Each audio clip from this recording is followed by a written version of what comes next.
Selamat pagi anak-anak. Bagaimana kabar kalian kali ini? Bu Guru selalu harapkan kalian dalam keadaan sehat dan tetap terus bersemangat di dalam belajar. Tadi anak-anak kalian sudah mempelajari pelajaran IPS. Materinya adalah kerjasama negara anggota ASEAN di bidang politik. Dan sekarang kalian masuk ke tema 4 globalisasi pelajaran IPA. Ya, masih dalam subtema 2.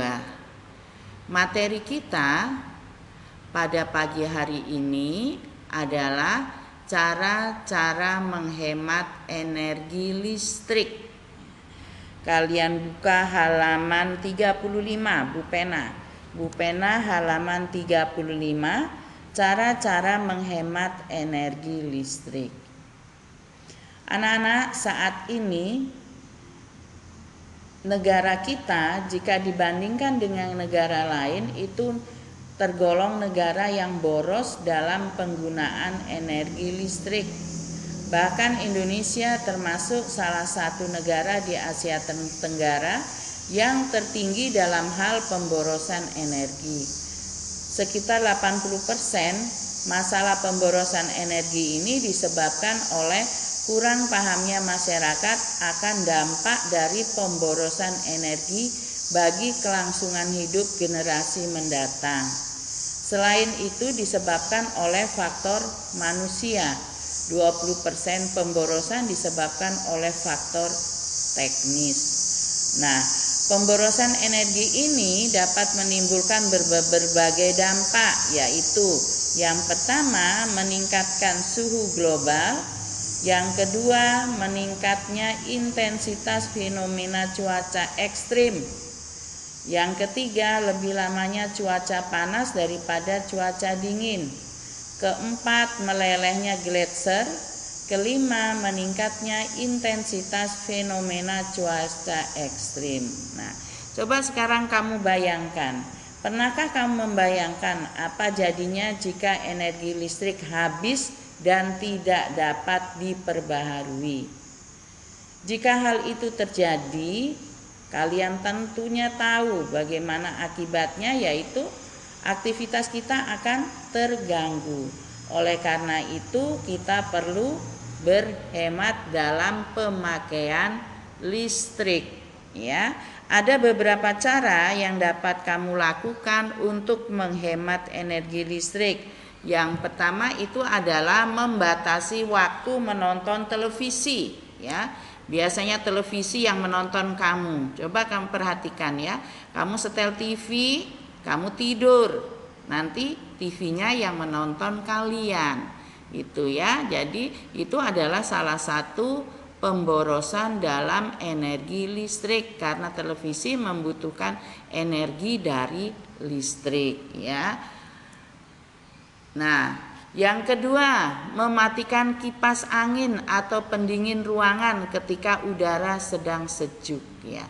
Apalagi sekarang lagi musim hujan, berarti udaranya sejuk dibandingkan dengan musim kemarau.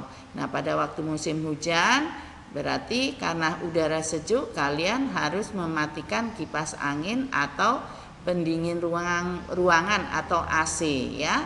Anak-anak ya, lanjut kita lagi. Nah, mencabut kabel dari stop kontak apabila sudah tidak digunakan.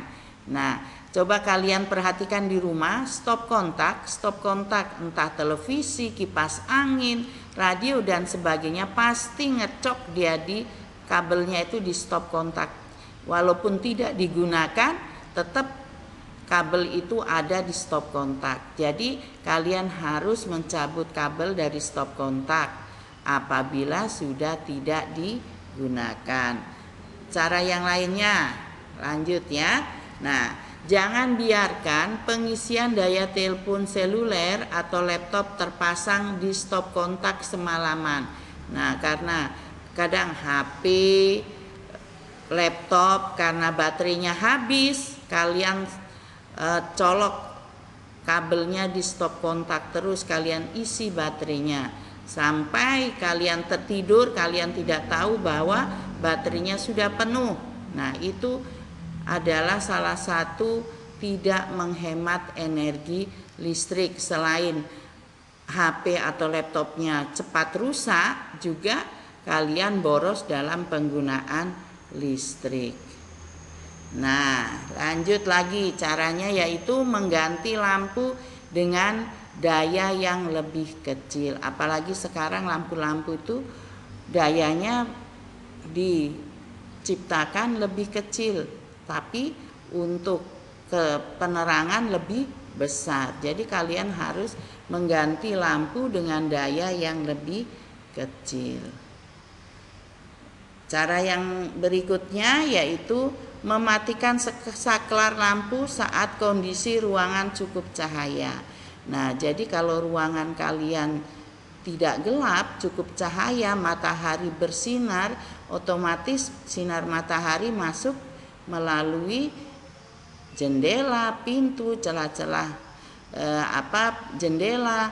Nah, kalian harus mematikan saklar lampunya karena sudah dibantu oleh cahaya matahari dalam penerangan ruangan.